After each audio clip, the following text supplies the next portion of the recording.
welcome back. One of those. Surely, possibly. I don't know. Are there others? Who knows anymore? Welcome to our scary stories. I am Vati. I'm Minx, and we're excited to share some spooky stories. If this is your first episode listening, me and Minx each pick one or two spooky stories that the other one has not heard before, and we read them to each other and to you. Mm-hmm.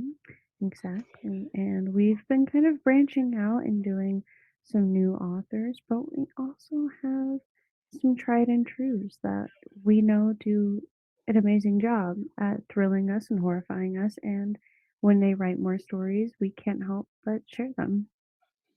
Speaking of which, my first story is actually from a author we have visited a lot. So I know I'm familiar with his game.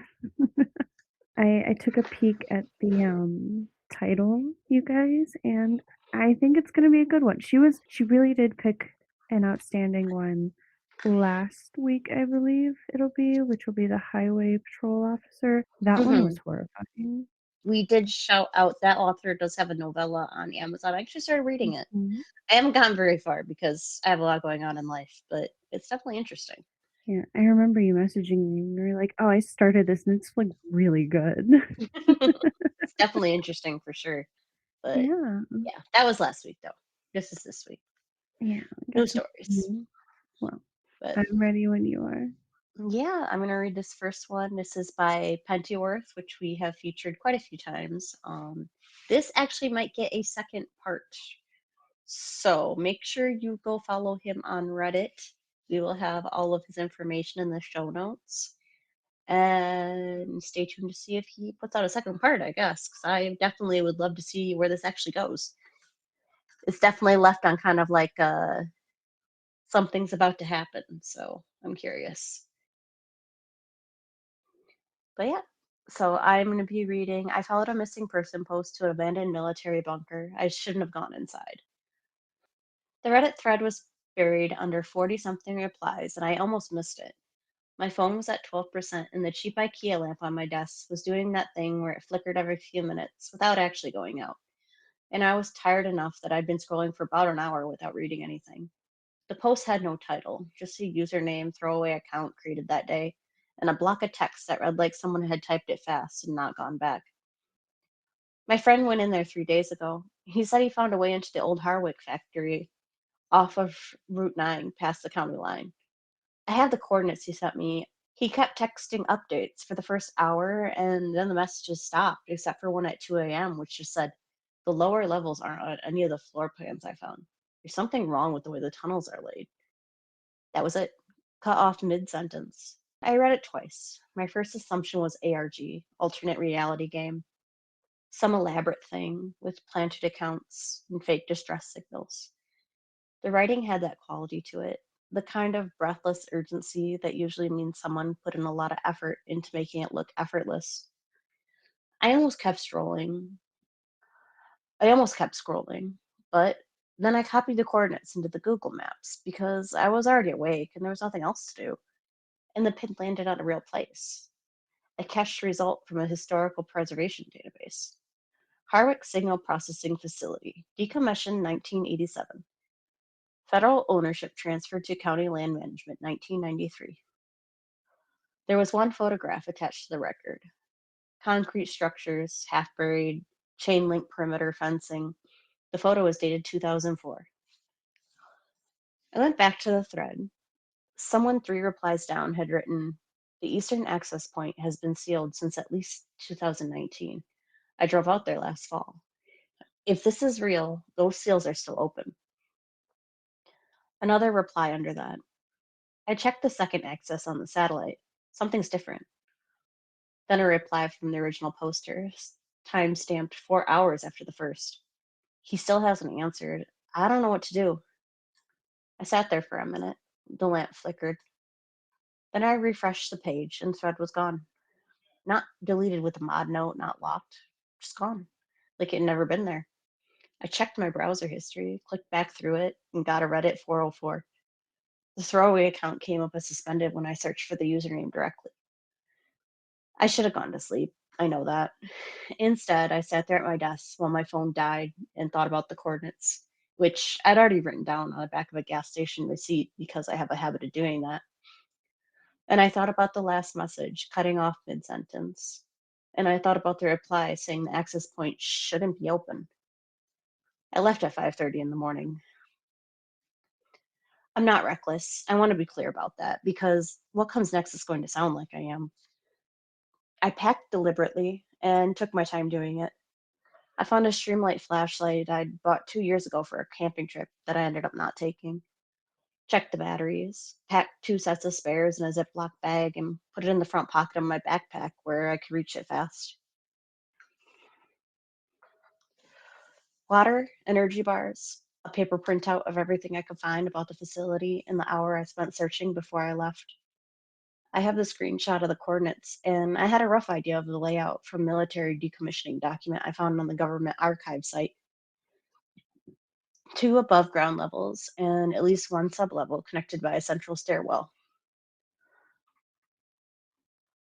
The gun I debated on longer than I want to admit.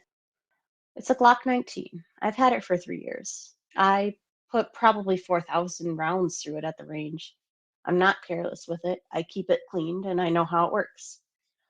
I stood in my kitchen holding it and thought, you're going to a place where someone might be hurt and needs help, or you're going to a place where something's wrong and you don't understand yet. Either way, I took it. I hoisted it on my hip under my jacket, not in the bag, somewhere I could reach it without thinking. I drove out just as it was getting light. Route 9, past county lines, is the kind of road that used to go somewhere and now just connects two stretches of nothing. The gravel access trail wasn't marked. I almost missed the turnoff and had to reverse 30 feet to find it. It was rougher than it looked on the satellite. Deep ruts that bottomed out my car twice before I parked under a stand of scrub pines and got out. The air smelled like damp soil and something faintly metallic underneath, though I wasn't sure yet if it was a facility or just the morning. The fence was chain link, 8 feet. It had been cut. The edges of the cut section had oxidized into a dull brown, and the flap had been folded back, or more or less stayed there, bent into a shape by repetitive use. I went through it crouching, my backpack catching once on a wire, and came out the other side to a lot that looked like it had paved at one point, but it wasn't anymore. The asphalt buckled and split by decades of frost and root growth. There were four concrete structures visible from where I stood. Two looked like equipment housings, low and lidded, the kind of thing you see at a water treatment plant. One was bigger, maybe 20 by 40 feet, with the narrow rectangular windows that had been bricked in. The fourth was partially buried under a hillside to the north, just a facade of poured concrete with a heavy door at the center.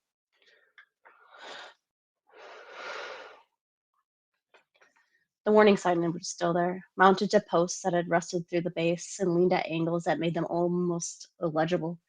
I could read authorized personnel on one and trespassing on another, and that was about it. The ground between the structures was overgrown, hip height grass gone dry and yellow. The whole place had quality of somewhere that had been left alone long enough that nature was in the middle of deciding whether to absorb it or not. Not dramatic decay, just slow and different erasure. The bunker door on the hillside was the one from the photograph. It was a slub steel door, double panel set into the concrete about 30-degree angle, and it was open. Not all the way, maybe 18 inches, enough to get through if I was sideways. And it had been open long enough that the edges had started to corrode where they met the frame.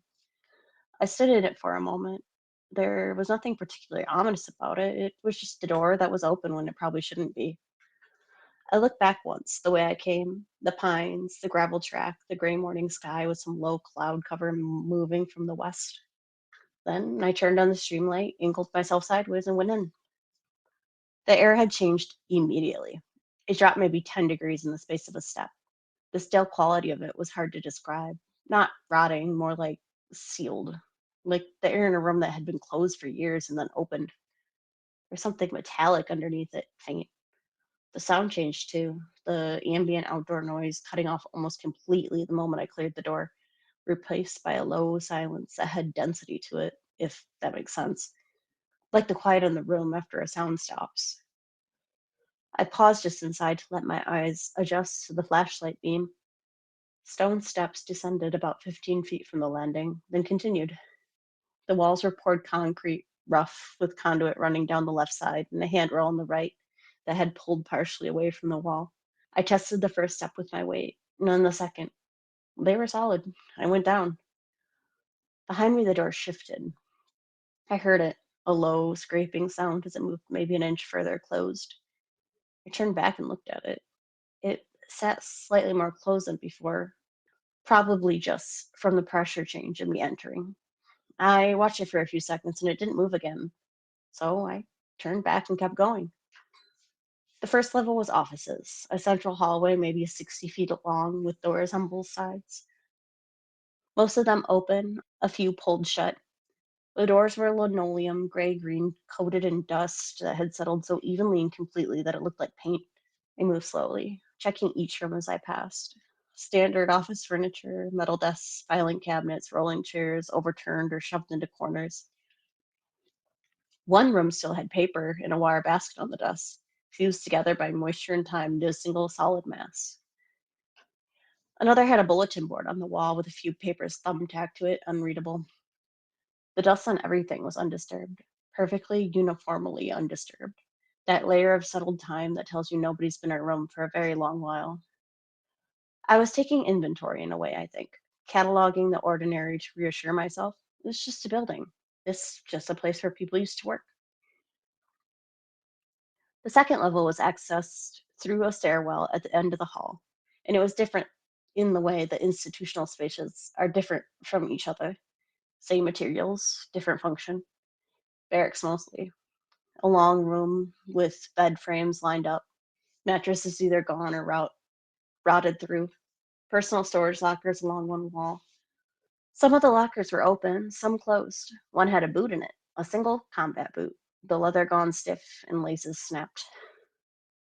On the floor near the far end of the room, there was a playing card face down in the dust. I didn't pick it up. Another room off of the barracks had shelving units, half of them collapsed, and wooden crates had broken apart under their own weight through the years. Standard stores, most of it unidentifiable now. I found a sign mounted above a doorway that read Lower Complex Access, Authorized Personnel Only, Level 3 Clearance Required. The door beneath it was locked. The elevator shaft was around the corner from it, the doors closed, and when I tried them, firmly sealed. I could get my fingers in the gaps, but nothing moved. There was a stairwell next to the door in the elevator, and that one stood open. I stood in the doorway and pointed the flashlight down. The stairs continued in a single straight run, no switchback, descending maybe 30 feet to where the beam ran out of reach. Air coming up from below was heavier, not colder exactly, heavier, like the column of air had more weight to it. I held my hand near the gap and felt faint movement, not a draft exactly, more like pressure equalizing slowly. I had the handgun accessible and I started down. The stairwell was narrower than the ones above. My shoulders were both close to walls simultaneously, and the ceiling dropped a foot or so partway down, which I noticed by almost hitting my head. The sound of my footsteps was close and echoless, absorbed by the concrete rather than bouncing back, which was distorting in a low grade way I noticed with being able to fully articulate. About two-thirds of the way down, I slowed.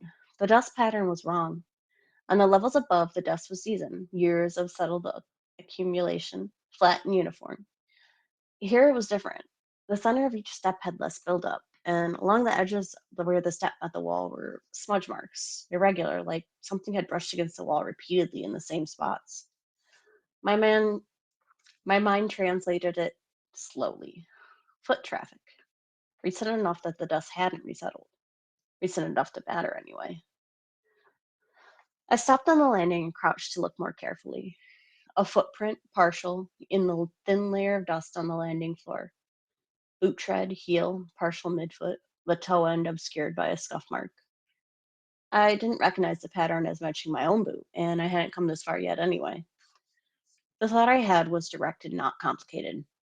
Someone came down here recently, and this place hasn't been abandoned in the way I thought it was. I held the information and stood there in silence, listened to it more carefully than I had been. I kept going down. The corridor at the bottom was long, longer than anything on the levels above, and ran straight until the edge of the flashlight beam, which in this space felt like a shorter distance than it actually was. The ceiling was lower here, maybe 7 feet, and the conduit along the walls was heavier gauge, most of it bundled in places and running in several directions. Institutional green paint on the walls, chipped and damp in places where moisture had found a way in. The dust on the floor here was disturbed in a path down the center of the corridor. Not footprints exactly, more like general displacement, as though something had moved repeatedly through the space and the dust had been pushed aside and not resettled. I kept to the edge of the corridor, both to avoid stepping into the disturbance and out of an instinct I didn't fully examine. The wall scraping marks started about 30 feet in. They were shoulder height, or roughly shoulder height, irregular, some shallow, some cut deeper into the paint and the concrete beneath. Horizontal in orientation, but not consistent. Not like a pipe had been dragged along the wall, more like something with multiple contact points moved against it. I touched one with 2 fingers. The edges were dry and collected a thin layer of fine dust, which told me they weren't made this morning, but didn't tell me much else. 20 feet further, the path on the floor widened and changed character. 2 tracks now, parallel, heavier displacement, drag marks. Something heavy had been moved through here, repeatedly or once in a way that required significant force. I crouched down and moved the flashlight beam slowly across the floor. The shape was clear, 2 channels, maybe 2 feet apart and continuous. I followed them with my eyes as far as the beam reached. Then I saw a smear on the wall and initially registered it as rust. The facility had enough oxidization on the hardware and the conduit fittings that it was plausible. And I kept moving on for another 2 or 3 steps before something made me stop and go back to it. And it was at arm height on the right wall. I put the flashlight close to it. The color was wrong for rust. Rust goes orange, then brown, then almost black over time. And this was darker at the edges and had a kind of peripheral smearing pattern that rust doesn't make. I touched the edge of it with 1 finger. Dry. Old enough to be dry, but the color when I looked at my fingertip was a dark rust red. I stood there for a moment, accepted what I was looking at. Blood. Old blood, but blood. I wiped my finger on my jeans and kept moving. What else was I going to do? The blood became more frequent past that point. The pattern of it changed. First, small drops on the floor, the kind that fell from a wound while someone's moving rather than standing still. Then the smears on the walls, irregular, at different heights, which meant whatever made them was moving in an uncontrolled way, stumbling or being moved. A handprint on the left wall, complete palm and fingers, at about chest height. Then a second handprint lower, like someone was sliding down. The handprints were human sized, that registered a specific kind of reassurance that lasted about 10 seconds before I noticed a third mark, which was also a handprint, but larger. The palm spread too wide and fingers disproportionately long, outside the range of normal human proportions. I stopped and looked at it for a moment. I was aware of my breathing. I tried to keep it even. The sound started while I was still crouched near the handprint, faint at the far edge of hearing, filtered through a lot of concrete, a groaning, but not consistent.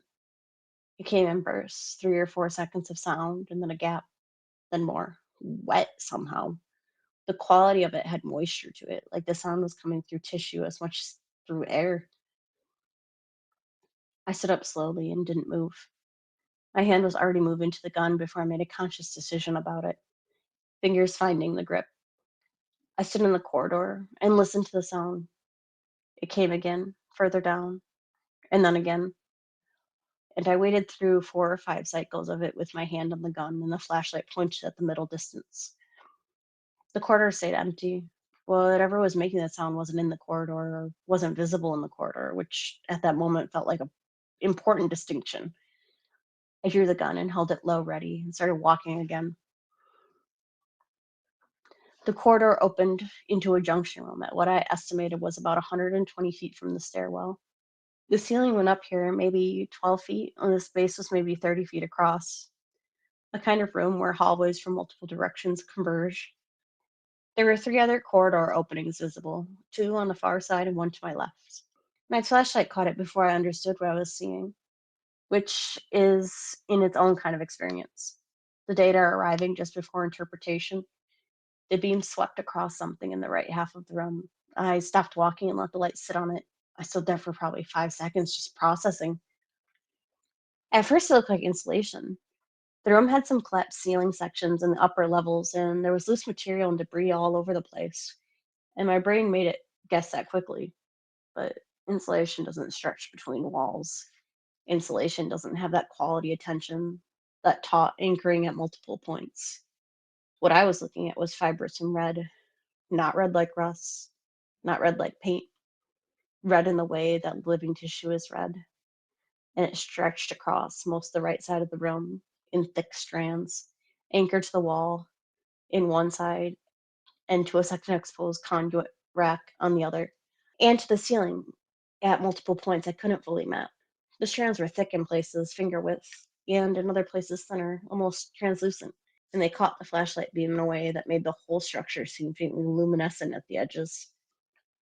I stood in the entrance room and looked at it, and then I saw the man inside it. He was suspended maybe 3 feet off the ground. The webbing, I'm going to call it webbing because I don't have another word. The webbing was wrapped around him in a way that wasn't random.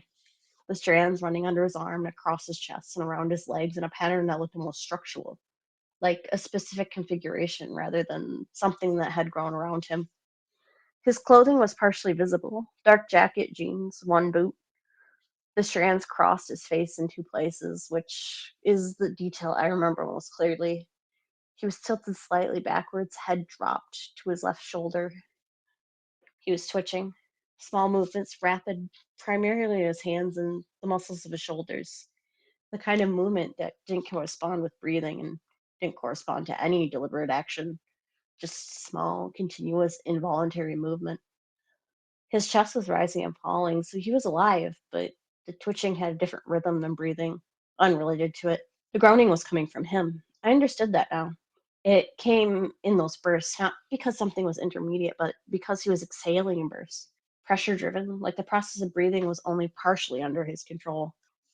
I took a step into the room. My flashlight was on him, and I was watching the webbing, looking for movement in it, because if this structure was biological, then it might respond to a stimulation, and I wasn't going to step in the middle of it without knowing that. The webbing didn't move. The man's twitching continued. I took another step, and my angle changed, and I could see his face more clearly. His eyes were open, and they were tracking me. Not turned toward me, tracking. Following my movement as I came closer, the eyes moved slowly in the sockets. His mouth opened slightly as I got within 10 feet of him. The movement of his jaw was slow and effortful, like moving through resistance, and nothing came out of it except a change in the quality of the sound. Their groaning shifted slightly, becoming something with more shape to it, the way sound becomes speech before it becomes words. I had the thought very quickly without spending too much time on it. He's trying to tell me something and he can't.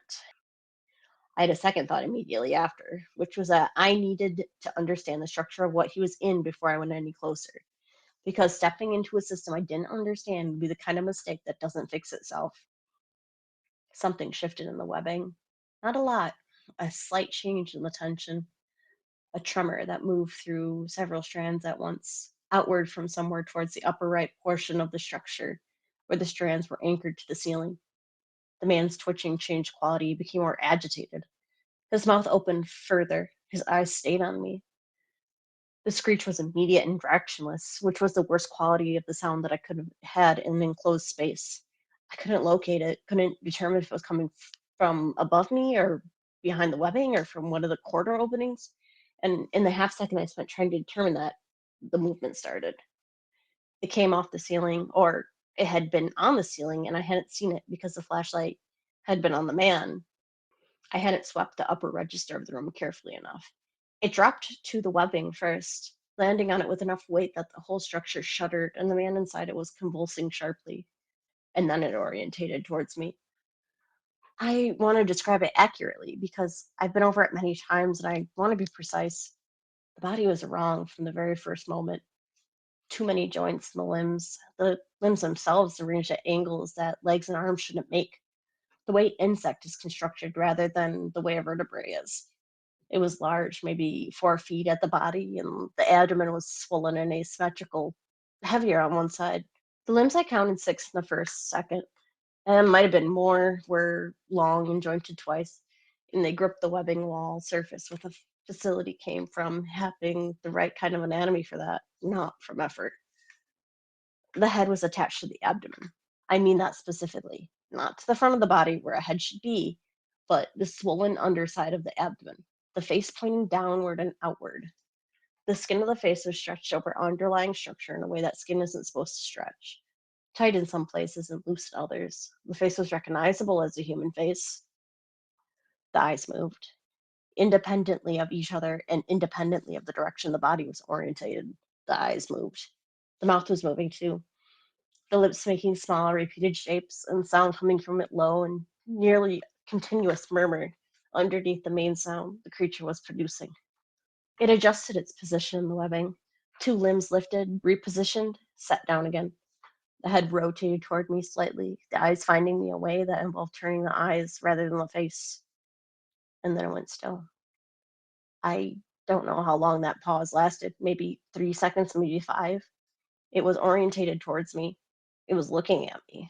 And it was absolutely still, except for the movement of the mouth and the eyes.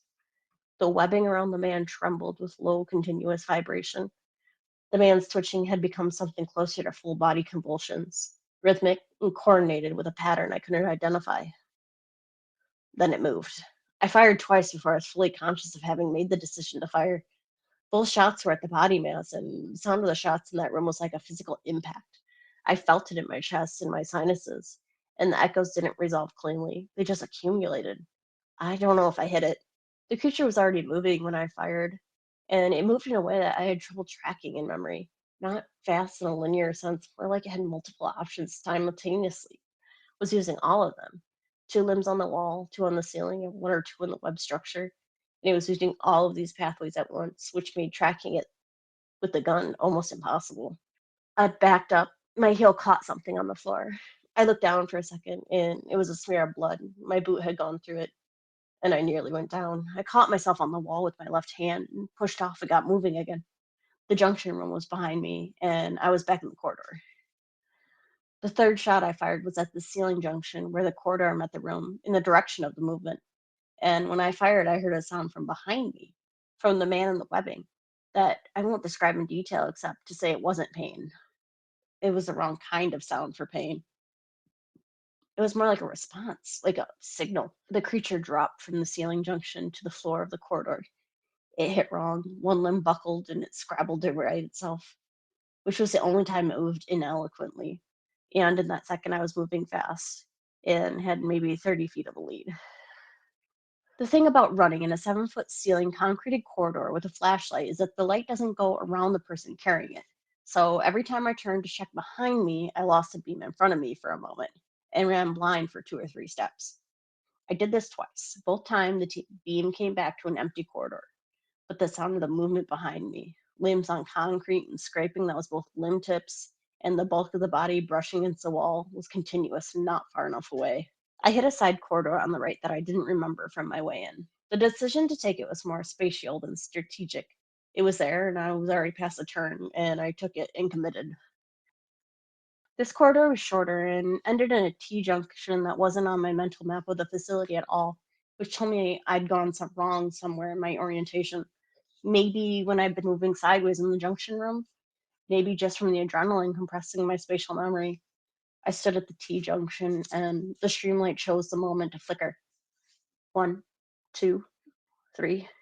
A strobe that lasted maybe 2 seconds. And in the gaps, I was in complete and total darkness, and the sound of the movement behind me was coming from the corridor I'd just come down. The flashlight came back. I took the left passage and committed to it.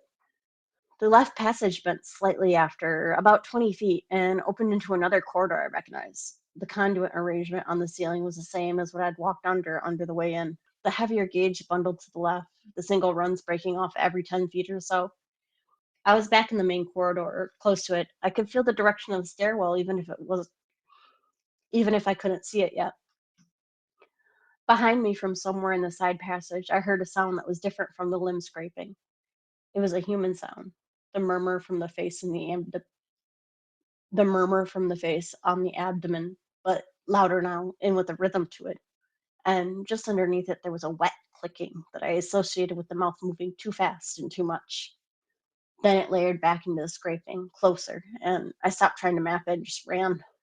The stairwell door was where I'd left it. I hit it with my left shoulder and opened, and I was on the stairs, taking them fast, hand on the rail because the flashlight was bouncing and the steps were irregular and a fall would be the end of it. I stumbled 4 steps from the top, my knee hitting the edge of the step hard enough I felt it all the way to my hip, and I grabbed the rail and hauled myself up through the doorway at the top. The second level, barracks, storage, the boot in the locker. I kept moving.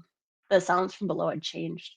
The scraping had stopped and been replaced with something else, a resonance that came from the floor rather than the air, like movement translated into vibration into concrete. I couldn't tell if it was getting closer.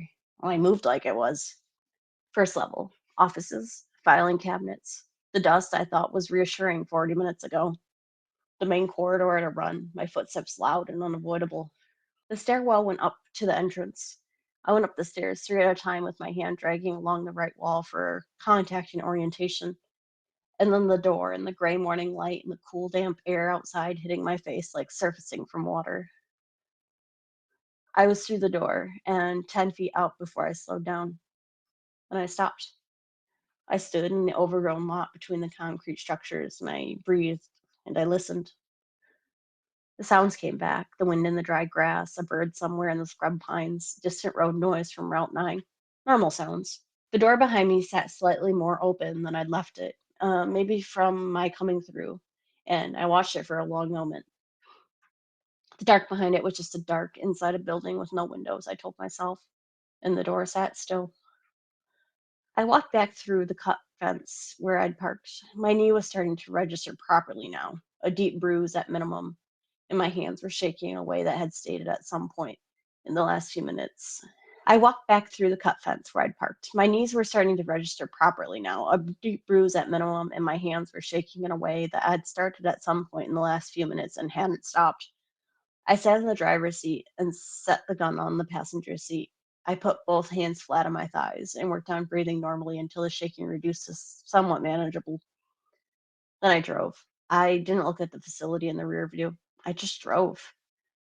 I was home by 9 in the morning. I changed my clothes and made coffee I didn't drink and sat at the desk where I'd been sitting when I first read the thread and went through the sequence of events in my head while it was still fresh, trying to encode the physical details before they faded or got contaminated by the way the memory works, by the way the brain starts to narrativize things and smooth the rough edges into something more coherent than what actually happened. The man in the webbing, the positioning of the strands, the structural and specific, the connection between his convulsions and the creature's movement, the way his body responded when the creature moved like they were sharing a signal or a system, the human face on the abdomen, the mouth moving, the lower levels referenced in the original posts, the ones not on any floor plan. I'd been on one sublevel, and there had been a T-junction led somewhere I hadn't mapped and hadn't gone. The webbing had been down there long enough to be structural, to be built, which mean it had time and repetition. And if there was one man in it, there might be others. And if there were others, they'd been there long enough for the webbing to become what it was. I thought about the original post, the friend who went in 3 days ago, the text cutting off. I thought about the thread being deleted while I was reading it and whether that was a coincidence or if it wasn't. I was pulling off my jacket when I noticed it. On the right sleeve near the cuff, there was a strand, thin, maybe 4 inches long, and same red as I'd seen in the junction room. It must have brushed against some part of the webbing without registering it in the junction room or the corridor at some point in the chaos. I pinched it between my thumb and index finger and tried to roll it off the fabric. It didn't come loose. The texture of it was slightly tacky, and it caught in the weave of the jacket material in a way that wasn't immediately separable just from pulling at it. I pinched harder. I pinched harder and pulled, and it stretched. It stretched considerably further than a 4-inch strand should stretch, thinning as it extended, becoming almost translucent at maximum tension. I kept waiting for it to snap, and it didn't snap until I pulled it almost a full foot from where it had been attached at the sleeve. At the end of it, when I finally gave, curled back on itself slightly before going still. I put the jacket in the garbage bag and put the garbage bag outside the apartment door. I showered and tried to eat something and mostly managed it. I told myself what had happened had a physical explanation, even if I didn't have all of it yet. That whatever I'd seen in that thing existed in the world and therefore could be understood, and that the man in the webbing might be retrieved by someone with more resources and preparation than I had, and that there were people who needed to know about the facility.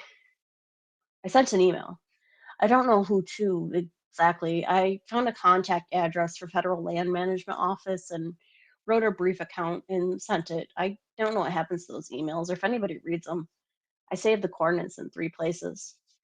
I went to sleep around noon. The sleep was heavy without dreams, the kind of sleep that comes after a sustained adrenaline. And I woke up a little past 10 in the evening to a dark room and my phone showing a string of notifications I hadn't gotten to yet. I lay in the dark for a moment, coming back to full consciousness, slowly, then faster than I wanted to, and the room was quiet. Refrigerator, road noise, someone's TV through the ceiling 2 floors up, the normal inventory of normal apartment sounds at night. I ran through the way you do when you're checking that everything's where it should be, which it was, which it should have been enough. And then, just at the edge of hearing, from somewhere further in the apartment, the bathroom maybe, or the small utility space behind the kitchen where the water heat was, a sound, low and wet, came in a burst of 3 or 4 seconds, then went quiet, then came again. I lay in the dark. I didn't move, and I listened to it. The second time it came, I was more certain about what it was than I wanted to be. And the third time it came, I identified something underneath it, faint, layered into the main sound that had rhythm and shape that I recognized. I got up, I got the gun off the nightstand, and I turned on the lamp. I stood in the bedroom doorway, looking down the hall at the dark at the end of it, and I stood there for a long time before I did anything else. And that's the end of the first part. You know I hate bugs. How dare you? First of all, let this be a lesson to anybody who has the bright idea to follow coordinates they found off of Reddit. Okay. Second Absolutely. of all, what business does he have being like, and by the way, you're in 3 different locations are these coordinates? Like, what the fuck? What is wrong with you? But also, I guess now he's part of the hive mind. I don't know. I It's just in there, man. It's in his house. I guess we'll have to see if he writes another part. I hope he does, though, because I want to see what well, happens. I do. I don't want another bug scene. Oh, in the moment you were just like in the vertebrae, I was gagging. No, I hate that. Why? It's really good, though. I did enjoy it quite a bit. It's a little longer than I normally read, so It's good. I liked it. I all I could think of though is that one time when we were playing Repo where you were like, "Let me show you this," and it turned out to be a jar full of spiders. Ugh. we love the No, jar full of never spiders. again. That's my favorite. Mm-mm. I'll hop off a platform so fast. But Oh, yeah, please. that was somebody that we covered quite a bit. Pentyworth, he always has really good stuff. So, Yeah. but yeah, I really hope he writes a second part. So I'm curious to see what happens and what it is, I guess. Yeah. I hope he does too. Alright, well, I think that's, queuing me up for mine, which mine is actually the one from last week. I know I said we were gonna do a spooky sandwich, and then we ended up forgetting one of the buns, unfortunately, because it was a bit late, but I was so I tired. I gave you the option of the mother or the wife, and you chose the mother, and now you get the wife. Alrighty. So this is going to be from a new author, I believe, Gordy88, and I found them on the No Sleep subreddit. The story is titled "My Wife Knew It Wasn't Me Before I Did." I've rewritten this a few times because every version sounds fake to me once I read it back, and I know how this stuff comes across online. I'm not posting this from my main account for obvious reasons. I'm 34, married, work a normal office job, no history of psych issues beyond the usual anxiety stuff, and I'm not trying to pitch this as paranormal or whatever. I don't even know what I think happened. I just know that there was about a month last year where my life started feeling very slightly wrong in a way I still can't explain. And it ended with something that honestly has messed me up more than I can admit to people in real life. This has started in such a stupid, small way that I almost wouldn't even include it. But I think it matters because it was the first thing that gave me that physical feeling of something is off before I had any reason to be scared. So, as usual, I was shaving one morning before work and I noticed that my face looked quite strange in the mirror. It wasn't deformed or anything dramatic, just seemed unfamiliar.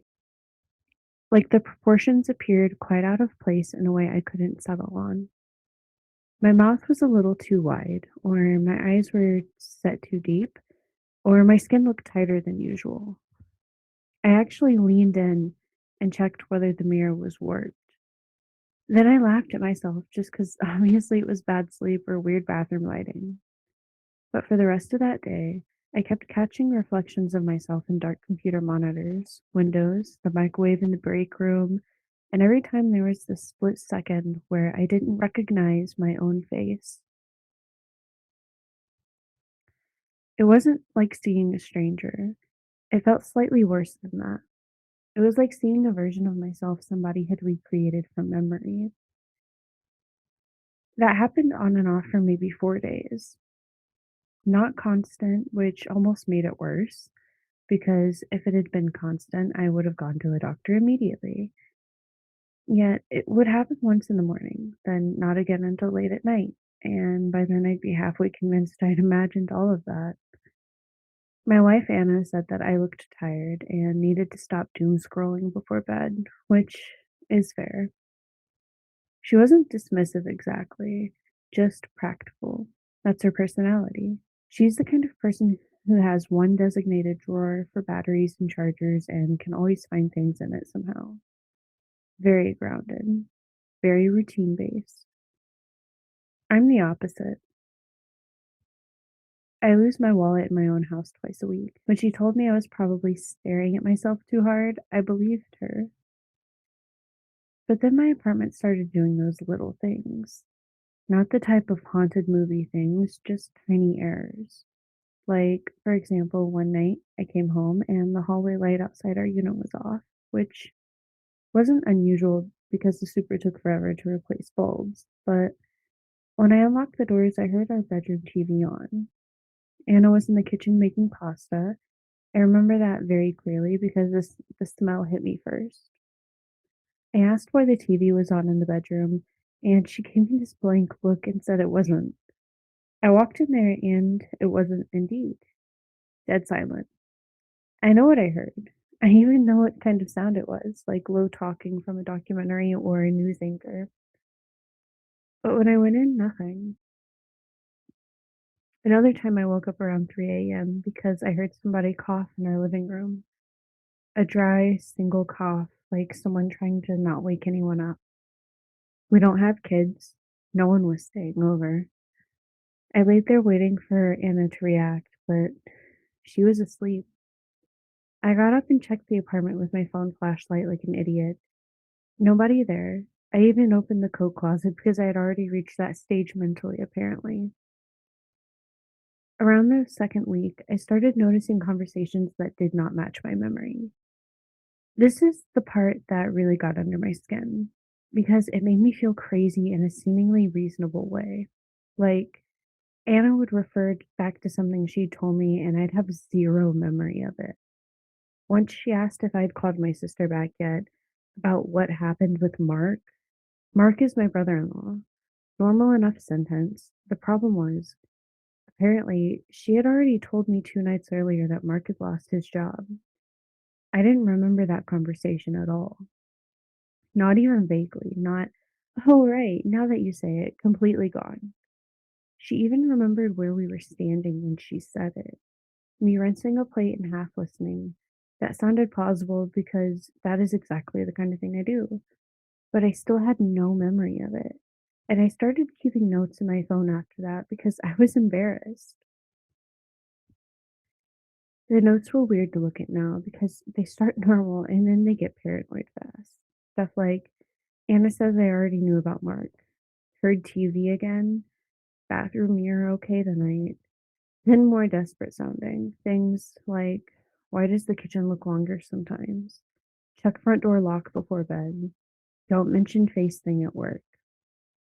I did mention some of it at work eventually, but not the full thing. I told a guy I'm friendly with, Darren, that I'd been sleeping badly and having concentration issues.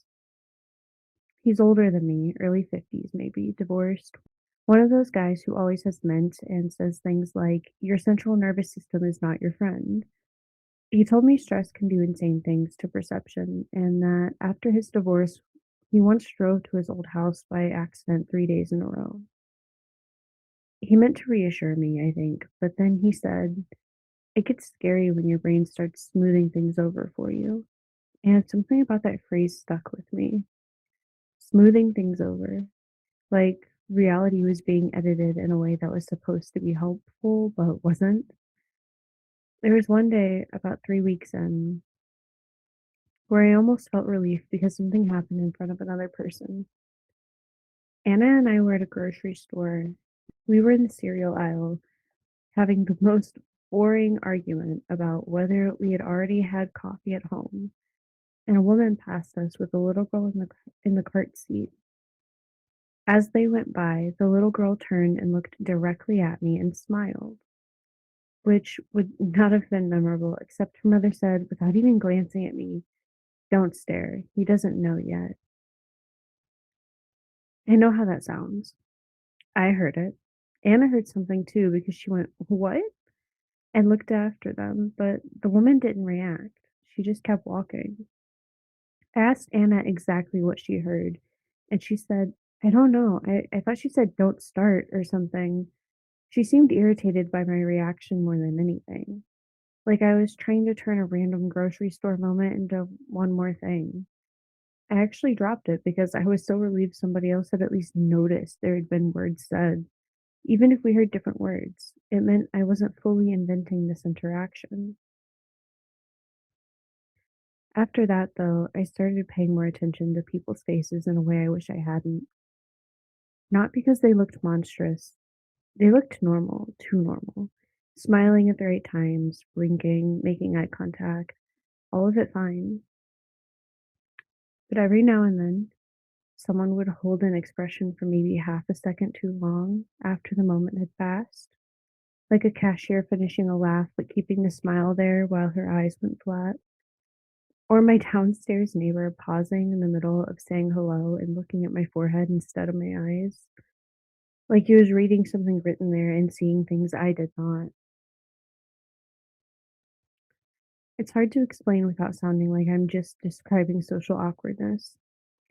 I know people are weird. I'm weird. This felt different. It felt much more coordinated or practiced, or like I was noticing the seams and things I wasn't supposed to notice. The last week was the worst. I stopped sleeping properly. I started checking my phone notes first thing every morning because I was scared of forgetting whole conversations again. One note I found said, if Anna asks about the man in the hall, say you didn't see him. I do not remember writing that. I need to be clear about that. I know people say that online for effect. I'm saying it because it scared the hell out of me. The note was timestamped 1:14 a.m. from Tuesday. I was asleep next to my wife at that time, as far as I knew. I asked her later if I'd gotten up in the night, and she said yes, actually. I had stood in the bedroom doorway for a while. She thought I was going to the bathroom. I asked why she didn't mention that sooner. She said because it wasn't a big deal. Then there was the photo. Nothing big. I wasn't taking creepy pics around the apartment or anything. It's just my sister had texted asking if we still had our dad's old toolbox since she needed a specific wrench. So I went into the hall closet to check. I took a picture of the shelves, flash on, close range, cluttered closet. I sent it. She said no, not there, end of conversation.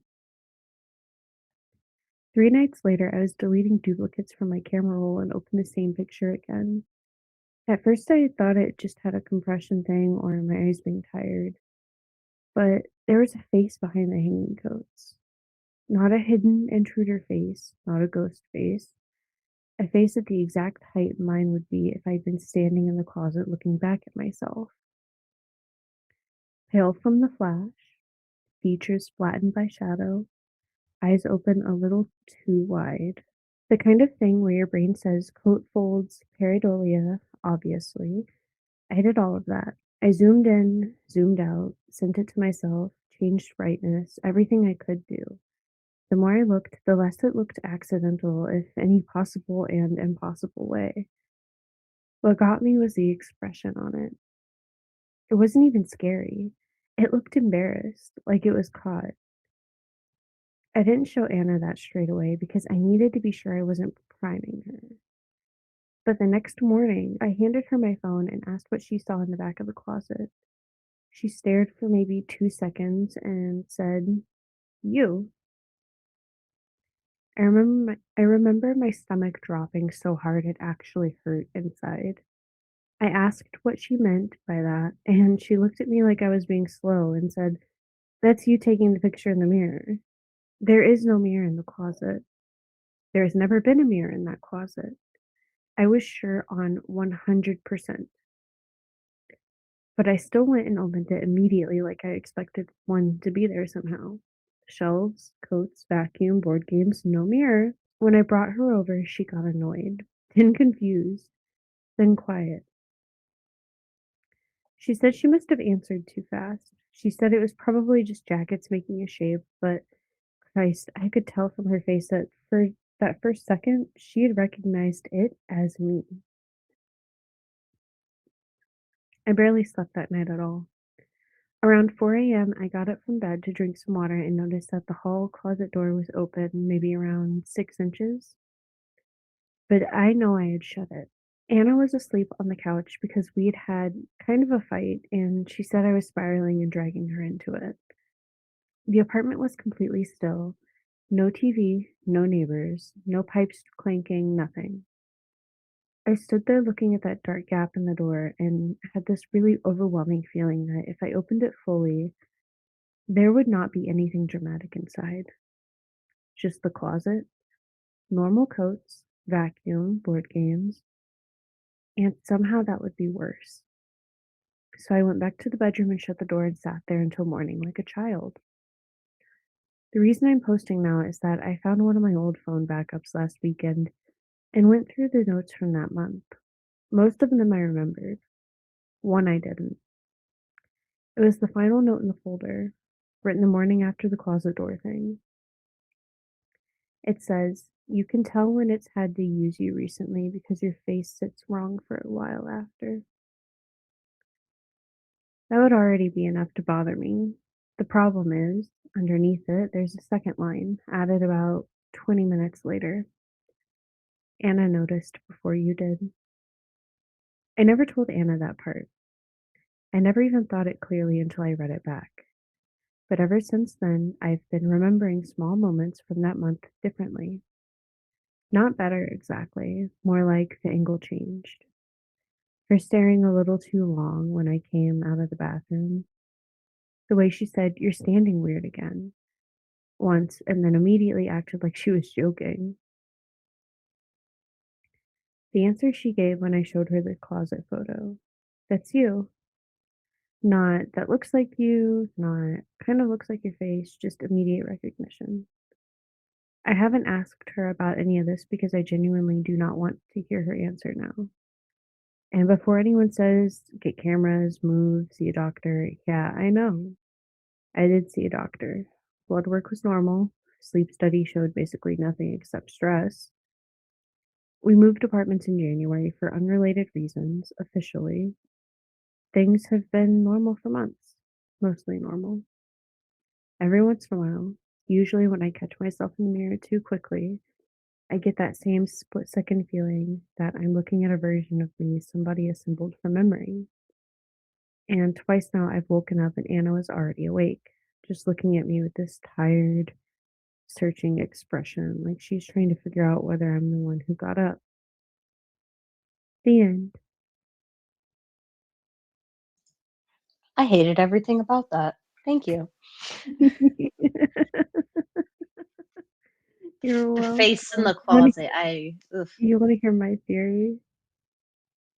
I think she is full on, like, serial killer, and she's chopping this man up every single fucking time he does some dumb-ass husband shit, okay?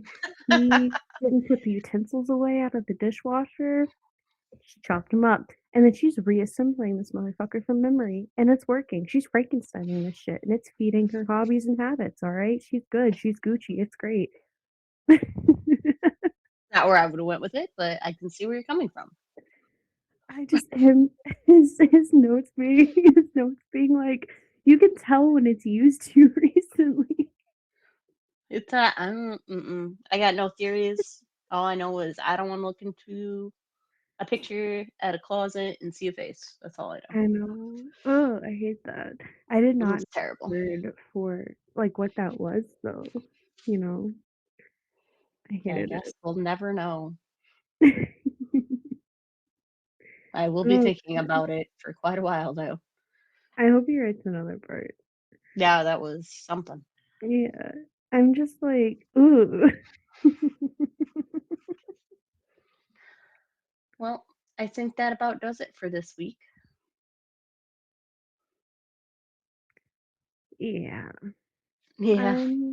I'm yeah, I don't wanna know about the bug thing. I'm kinda like I'm looking forward to a part 2 on that, but I'm also kinda dreading it a little bit. It just makes me wanna, like, crawl inside and hide, but inside of my own skin. Right? It's gonna get in your skin. Right up in there. Mhm. Crawl in there, just like your guy. He's crawling into I don't somebody's know, skin. apparently. Or something's crawling into his skin, and Somebody's Anna skin is is so somewhere. happy with it. It's everywhere. Who knows at this point anymore? Oh Maybe he god. was a coat. Maybe he was a coat all along. Mhm. Well, as always, there are a few ways to stay connected with us. And you can do that by checking out our YouTube channel or Spotify, depending on where you listen to our podcast. Like, subscribe, and you can always join our Discord, hang out with us and our fellow horror fans.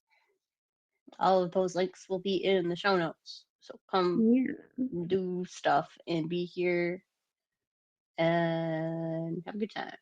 And maybe you will get some sleep because I will not be getting any.